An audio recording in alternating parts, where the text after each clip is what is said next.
Good morning, students. Hope you are well. This is your science teacher, and today I'm gonna teach you your chapter 4 in science. Mangoes round the year. What's the meaning of this? Mangoes पूरे year.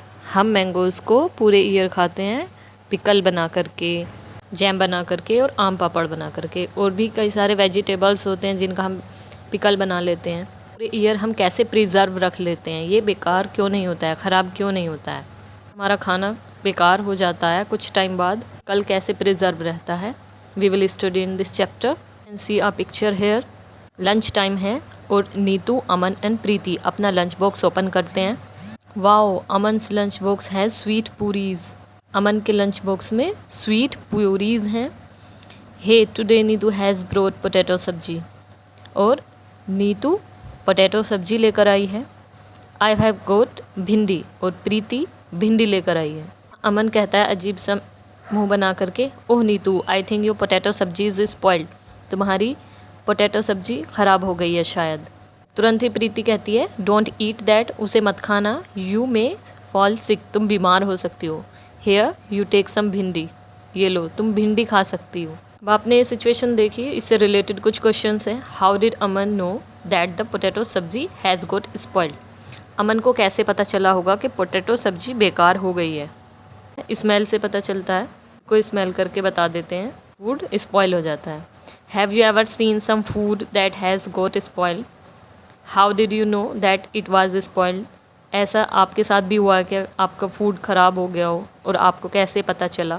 Next question is Preeti told Neetu not to eat the potato sabzi. What would have happen if she had eaten it.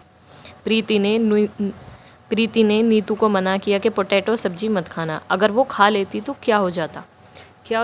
अगर कोई spoiled vegetable को या spoiled food को खाते हैं तो उससे फूड पॉइजनिंग हो सकती है, बीमार हो सकते हैं. Now turn your page. Here an activity is given for you. Look in your kitchen and write down names of the food items that. Kitchen में देखना है, अपने किचन में, और ऐसे फूड आइटम्स के नेम लिखने हैं which can get spoiled in 2-3 days. तो 3 नेम ऐसे देने होंगे जो 2-3 days में स्पॉइल हो जाती हैं चीज़ें. Can be kept for a week. और कुछ चीज़ें ऐसी होती हैं जो 1 week तक सेफ रहती हैं, उनके नेम देने होंगे. Would not spoil till 1 month. और ऐसी कौन सी चीज़ें हैं जो 1 month तक ख़राब नहीं होती. 3 आइटम्स राइट डाउन करेंगे. When food gets spoiled in your house. जब आपके घर फूड ख़राब हो जाता है, what do you do with it. तो आप उसके साथ क्या करते हो. ऑब्वियसली फेंक देते हैं. Next para. Biji return the bread. Aman's Biji went to the market to buy bread. Aman की बीजी ब्रेड लेने बाजार जाती हैं. The shop was very crowded. Shop पर बहुत ज़्यादा भीड़ थी. The shopkeeper picked up a packet of bread and gave it to Biji. Shopkeeper जल्दी जल्दी में एक पैकेट उठाता है ब्रेड का और बीजी को दे देता है. She looked at it and return it immediately. Biji उसे देखती हैं और तुरंत ही वापस कर देती हैं. Look at the picture of the bread packet here and guess why BG return it. आप पैकेट देख सकते हैं जो बीजी को दिया गया था. How did she find that the bread has got spoiled. कैसे पता चलता है कि ब्रेड ख़राब हो गई है.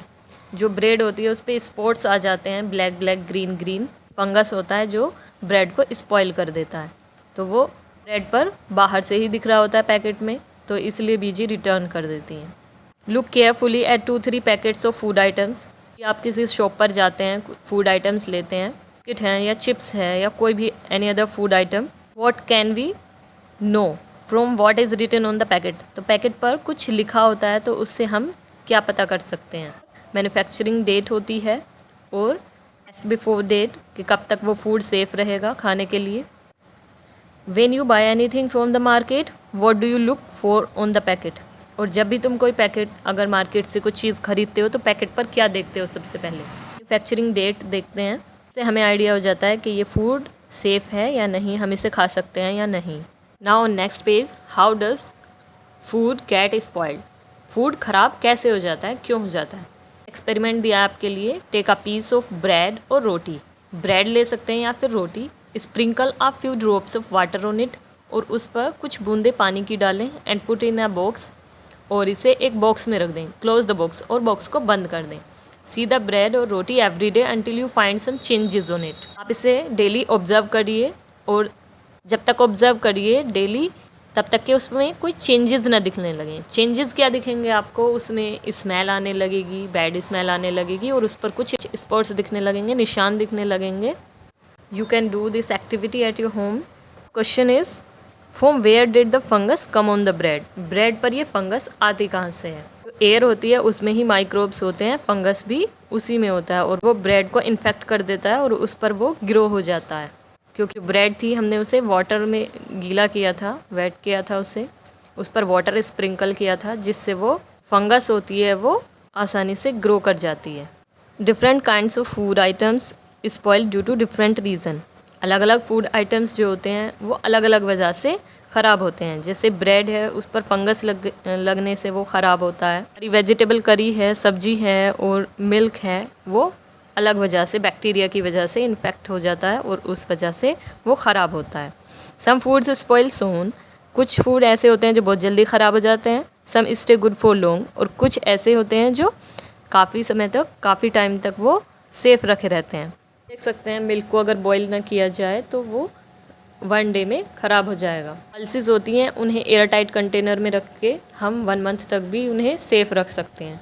और जो गेहूँ होता है या राइस होता है वो तो 1 ईयर तक सेफ़ रहता है, बस उस एयर टाइट कंटेनर्स में उन्हें स्टोर किया जाता है और वो पूरे ईयर तक सेफ़ रहते हैं, राइस एंड वीट।